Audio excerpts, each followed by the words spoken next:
آپ دیکھ رہے ہیں دنیا بھر کی خبریں۔ آج ہے 13 اپریل 2026 اور یہ رہیں آج کی سرخیاں۔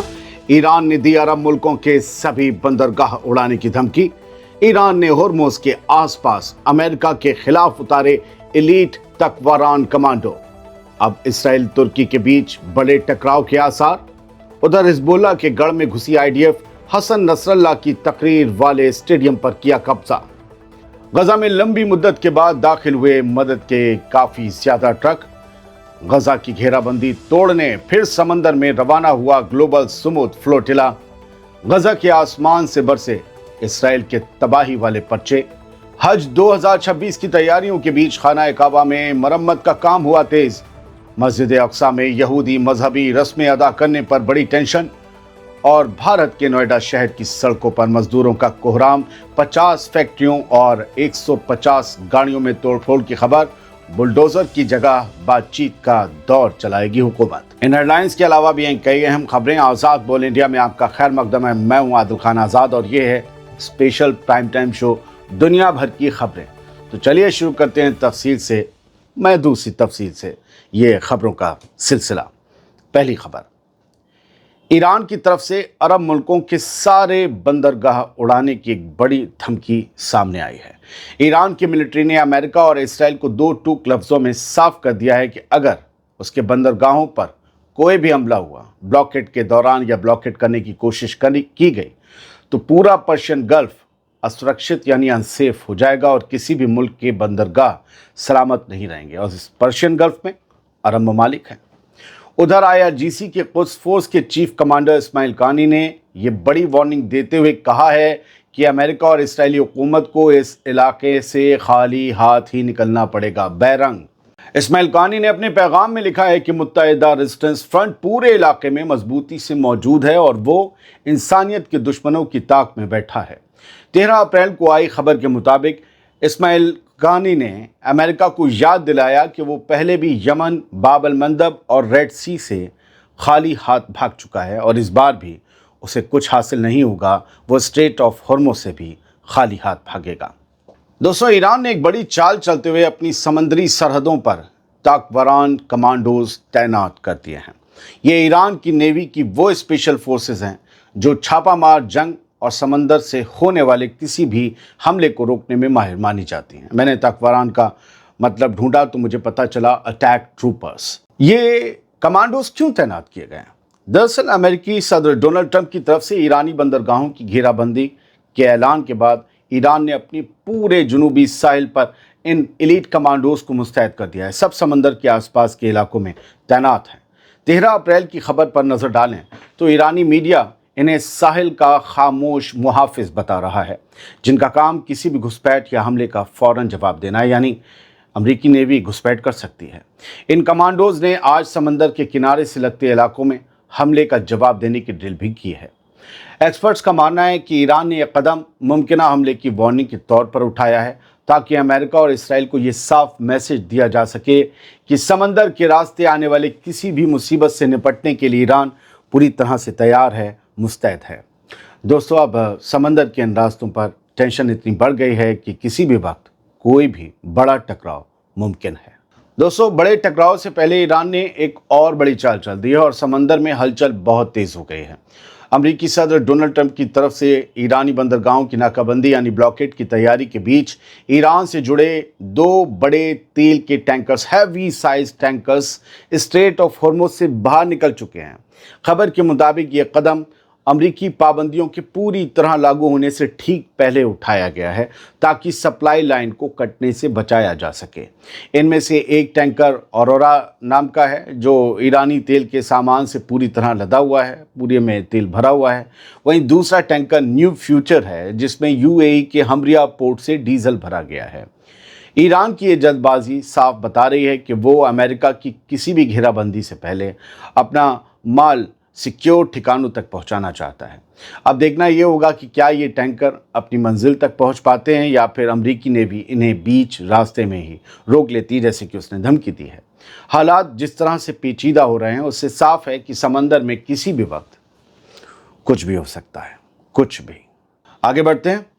ترکی کے خلاف جنگ چھیڑ سکتا ہے اسرائیل۔ اس ٹیگ لائن کو، اس ہیڈ لائن کو तुर्की से आए उस बयान में टटोलते हैं जिस बयान को देने वाले की हैसियत प्रेसिडेंट एर्दोगान के बाद सबसे ज़्यादा है। दोस्तों, तुर्की को अब रफ्ता रफ्ता हल्की हल्की बात समझ आने लगी है कि उसे किस तरफ रहना है। तुर्की के फॉरेन मिनिस्टर हकान फिदान ने एक बहुत बड़ा बयान देते हुए कहा है कि ईरान के बाद अब इसराइल किसी दुश्मन के बिना नहीं रह सकता, यानी इसराइल को किसी न किसी को दुश्मन मानकर जंग लड़ने का चस्का लग चुका है। हकान फिदान के मुताबिक इसराइल अब एक नया नैरेटिव तैयार करने की कोशिश कर रहा है जिसमें वो तुर्की को अपना अगला निशाना, अगला टारगेट और नया दुश्मन करार देना चाहता है। तुर्की की सरकार ये बात कह रही है, मामला सीरियस है। हकान फिदान ने साफ तौर पर कहा है कि ये सोच सिर्फ नेतन्याहू की नहीं है, बल्कि इस्राएली अपोजिशन के कई बड़े लीडरों के अंदर भी तुर्की के लिए यही जहर भरा हुआ है, यानी सरकार कोई भी आए तुर्की निशाने पर रहेगा। दोस्तों, तुर्की का ये सख्त रुख साफ इशारा कर रहा है कि आने वाले दिनों में मिडिल ईस्ट के हालात और भी ज़्यादा बदल सकते हैं, क्योंकि अब तुर्की को भी इसराइल की चालें साफ नज़र आने लगी हैं। इसराइल जिस तरह से नए दुश्मन तलाश रहा है, उसने पूरे खित्ते में एक नई बहस छेड़ दी है कि क्या अब तुर्की और इसराइल के बीच भी सीधा टकराव मुमकिन है, कोई जंग मुमकिन है। दोस्तों, इससे पहले के वीडियो में हमने आपको दिखाया था 12 अप्रैल की रात दिया एर्दोगान का एक बयान, जिसमें उन्होंने कहा था कि हम लीबिया की तरह ही इसराइल में भी अपनी फ़ौज भेज सकते हैं, यानी तुर्की भी जंग का इशारा दे रहा है। ये नई टेंशन हो सकती है इस रीजन में। दक्षिणी लेबनान से इस वक्त एक बड़ी खबर आ रही है और ख़बर यह है कि इसराइली फ़ौज हिजबुल्लाह के मजबूत गढ़ कहे जाने वाले बिंत जुबैल पर कब्जा करने के बहुत करीब पहुंच गई है। आईडीएफ ने दावा किया है कि उसने चारों तरफ से घेराबंदी करने के बाद कस्बे के अंदर अपनी पकड़ मजबूत कर ली है। इस पूरी कार्रवाई के दौरान आईडीएफ का कहना है कि उसने हिजबुल्लाह के 100 से ज़्यादा लड़ाकों को ढेर कर दिया है और वहाँ मौजूद उनके मिलिट्री इंफ्रास्ट्रक्चर और हथियारों के बड़े ज़ख़ीरों को अपने कब्ज़े में ले लिया है। ये वाक़या 13 अप्रैल का है। लेबनान से एक और खबर, इसराइली फ़ौज ने लेबनान के बिंत जुबैल शहर के उस स्टेडियम पर कब्ज़ा कर लिया है जो हिजबुल्लाह के लिए बहुत बड़ी अहमियत रखता था। ये वही जगह है जहां साल 2000 में दक्षिणी लेबनान से इसराइली फ़ौज की वापसी के बाद हिजबुल्लाह के साबिक लीडर हसन नसरल्लाह ने अपनी मशहूर फतह वाली स्पीच दी थी। उस वक्त हसन नसरल्लाह ने इसराइल को मकड़ी के जाले से भी ज़्यादा कमज़ोर बताया था और उसके ख़त्म होने की बात कही थी, लेकिन आज हालात पूरी तरह बदल चुके हैं। नसरल्लाह को ख़त्म किया जा चुका है और अब बिंत जुबैल का वो स्टेडियम भी इसराइली फ़ौज के कंट्रोल में है जहां से नसरल्लाह ने स्पीच दी थी। इस कार्रवाई के दौरान स्टेडियम को काफ़ी नुकसान पहुंचा है और इसराइली फ़ौज इसे अपनी बड़ी जीत की तरह देख रही है। ये खबर इसलिए भी बड़ी है क्योंकि जिस जगह से इसराइल की कमज़ोरी का नारा दिया गया था, आज वही जगह इसराइली फ़ौज के घेरे में है, कब्ज़े में है, जो हिजबुल्लाह के लिए एक बहुत बड़ा सेटबैक, एक बहुत बड़ा झटका माना जा रहा है। गज़ा के लिए 2 सुकून देने वाली खबरें सामने आई हैं। पहली खबर सुनिए, जंग के दौरान इसराइली कब्ज़े की वजह से रोकी गई इमदाद अब आखिरकार गज़ा पहुंचनी शुरू हो गई है।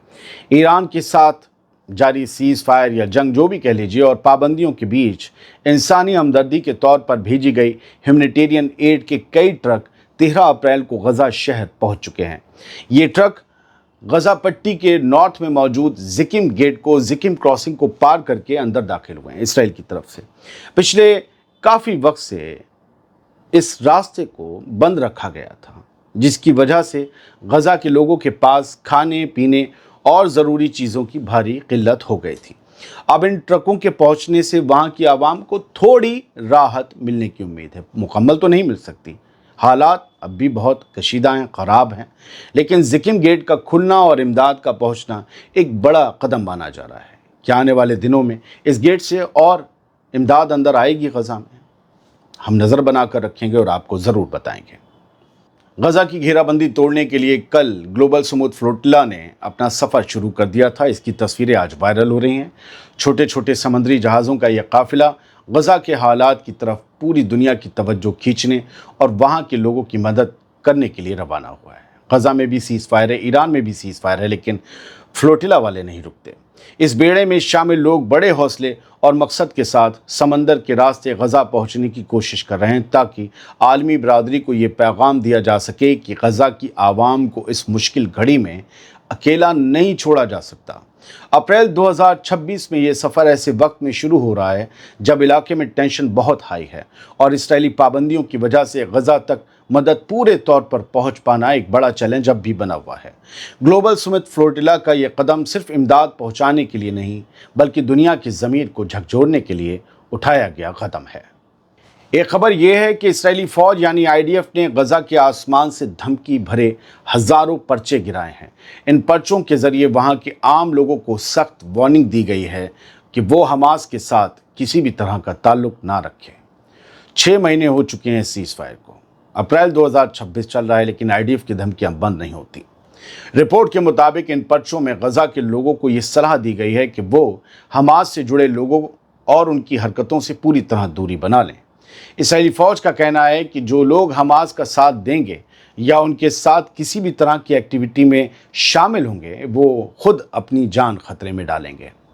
दोस्तों, ये कदम ऐसे वक्त में उठाया गया है जब इलाके में ऑपरेशन तेज़ हो गया है और इसराइल आम लोगों को हमास से अलग करना चाहता है। गजा शहर के बाशिंदों के लिए ये एक बड़ी वार्निंग है क्योंकि इन पर्चों के ज़रिए ये साफ मैसेज दिया गया है कि आने वाले दिनों में हमास के ठिकानों पर हमले और भी शिद्दत के साथ किए जाएंगे। वजह यह है कि हमास ने हथियार डालने से इनकार कर दिया है और इसराइल कहता है कि हमास का निहत्था होना ज़रूरी है सीज़ फायर को मुकम्मल करने के लिए। फ़िलहाल हालात ठीक नहीं है। मक्का मुअज़्ज़मा से बहुत ही खूबसूरत तस्वीरें सामने आ रही हैं जहां हज 2026 की तैयारियों के सिलसिले में खाना काबा की मरम्मत और देखरेख का काम जोर शोर से चल रहा है। आज इस काम का 8वां दिन है और कोविड के बाद ये पहला मौका है जब इतने लंबे वक्त के लिए काबा के आसपास बैरियर्स लगाए गए हैं। 6 अप्रैल से शुरू हुए इस काम के दौरान काबा की दीवारों और ऊपरी हिस्सों की बारीकी से जांच की जा रही है जिसके लिए गिलाफ़े काबा यानी कि किस्वा के कुछ हिस्सों को आर्जी तौर पर टेम्पररी तौर पर ऊपर उठाया गया है। जब तक ये काम चल रहा है तब तक काबा की दीवारों को महफूज रखने के लिए एक सफ़ेद और काले कपड़े से ढका गया है। सोशल मीडिया पर इन वर्कर्स की तस्वीरें वायरल हो रही हैं और लोग इन्हें दुनिया का सबसे खुशनसीब इंसान, सबसे खुशनसीब वर्कर बता रहे हैं जिन्हें अल्लाह के घर की खिदमत का ये पाक मौका मिला है। हालांकि सेफ्टी के लिहाज से वहाँ बैरियर्स लगाए गए हैं लेकिन ज़ायरीन का तवाफ़ पूरी अक़ीदत के साथ लगातार जारी है। हज का सीज़न करीब है, ऐसे में सऊदी हुकूमत पूरी कोशिश कर रही है कि दुनिया भर से आने वाले हाजियों के वेलकम से पहले हर चीज़ मुकम्मल और शानदार नज़र आए। अब क़िबला अव्वल चलते हैं। मस्जिद अक्सा के सहन में आज 13 अप्रैल 2026 की दोपहर की बहुत रूहानी तस्वीरें सामने आई हैं जहां ज़ोहर की अजान के साथ माहौल गूंज उठा, कुछ ऐसे ही। लेकिन इन खूबसूरत नज़ारों के बीच अफसोसनाक खबर यह है कि इसराइल के इंतहा पसंद लोग इस मुक़द्दस मकाम की बेअदबी करने से बाज नहीं आ रहे। आज सुबह ही एक इंतहा पसंद इसराइली रब्बी अयाल तिस्नोव ने कब्ज़ा किए गए यरूशलेम में अल-अक्सा मस्जिद के सहन में घुसपैठ की और डोम ऑफ द रॉक यानी कि गुंबद सखरा के करीब अपनी मजहबी रस्में तालमुदिक रस्में अदा की। ये हरकत न सिर्फ इस मुक़द्दस जगह की पाकीज़गी के ख़िलाफ़ है बल्कि पूरी दुनिया के मुसलमानों के जज्बात को भड़काने वाली है। एक तरफ अक़ीदतमंदों की भीड़ दुआओं में जुटी है तो दूसरी तरफ ऐसे घुसपैठ ने इलाके में तनाव पैदा कर दिया है। लोग सोशल मीडिया पर इन तस्वीरों को शेयर कर रहे हैं और इस बेअदबी पर अपना गुस्सा जाहिर कर रहे हैं। फिर बता दूं कि जो पीला गुंबद दिख रहा है वो गुंबद सखरा है और मस्जिद अल-अक्सा इससे आगे मौजूद है इसी अहाते में, लेकिन वो इतनी कॉमन है कि अगर उसकी तस्वीर दिखाई जाए तो कोई नहीं पहचान सकता कि वो मस्जिद अक्सा है। इसलिए फ़लस्तीनी भी गुंबद सखरा का इस्तेमाल करते हैं जब भी वो मस्जिद अल-अक्सा की बात करते हैं ताकि एक कॉमन आदमी के समझ में भी आ जाए कि कहाँ की बात हो रही है। इंटरनेशनल खबरों के बाद अब भारत की खबर और अहम खबर है। नोएडा में बहुत ही बड़ा प्रोटेस्ट हुआ है मजदूरों का। 50 फैक्ट्रियों में तोड़फोड़ की खबर है। शोरूम के बाहर कारें फूकी गई हैं, 150 गाड़ियां तोड़ी गई हैं और बताया जा रहा है कि योगी हुकूमत ने हाई लेवल कमेटी बनाई है बातचीत का दौर चलाने के लिए, बुलडोज़र नहीं चलाने के लिए। बुलडोज़र नहीं चल रहा है, इससे आप थोड़ा सा मुतमईन हो जाइए। ऐसे ही आसानी से हैंडल हो जाएगा यह मामला। खबर सुन लीजिए। दिल्ली से लगे यूपी के शहर नोएडा में आज एक बड़ा बवाल हो गया।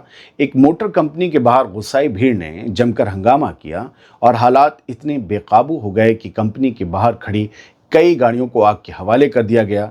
ये जो वीडियो आप अपनी स्क्रीन पर देख रहे हैं, ये चीख चीख कर मजदूरों का दर्द बयां कर रहा है, लेकिन आग लगाने तोड़फोड़ करने का हक तो उनको भी नहीं। अच्छी बात यह है, शायद उन पर बुलडोजर हुकूमत का नहीं चलेगा। आज के दौर में जब महंगाई आसमान छू रही है, तब इन मजदूरों को महज 12 से 15 हज़ार की तनख्वाह दी जा रही है, वो भी 12-12 घंटे काम कराने के बाद। आप खुद सोचिए, जहां 4,000 कमरे का किराया हो और कहा जा रहा है कि 4,000 गैस सिलेंडर में निकल जाते हैं, वहां 11,000 की सैलरी में कोई अपना घर कैसे चलाएगा, क्या बचाएगा? इल्ज़ाम है कि हुकूमत ने धीरे धीरे हर रफ्ता सब कुछ प्राइवेट कर दिया और अब ये प्राइवेट कंपनियां मजदूरों का बुरी तरह से एक्सप्लॉयटेशन कर रही हैं। दोस्तों, क्या दुनिया की चौथी सबसे बड़ी इकॉनमी का यही हाल होना चाहिए? शुक्र है कि हम इस नंबर पर हैं, वरना अगर कहीं हम 10वें नंबर पर होते तो आवाम की बदहाली का क्या आलम होता, इसका तो तसव्वुर भी नहीं किया जा सकता।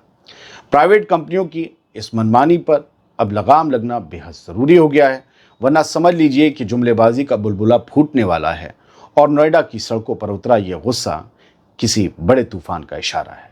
लिहाजा इस इशारे को हुकूमत समझे और गरीब मजदूरों के लिए उनके हक में काम करे। बहुत बहुत शुक्रिया। सलामत रहिए, खुश रहिए।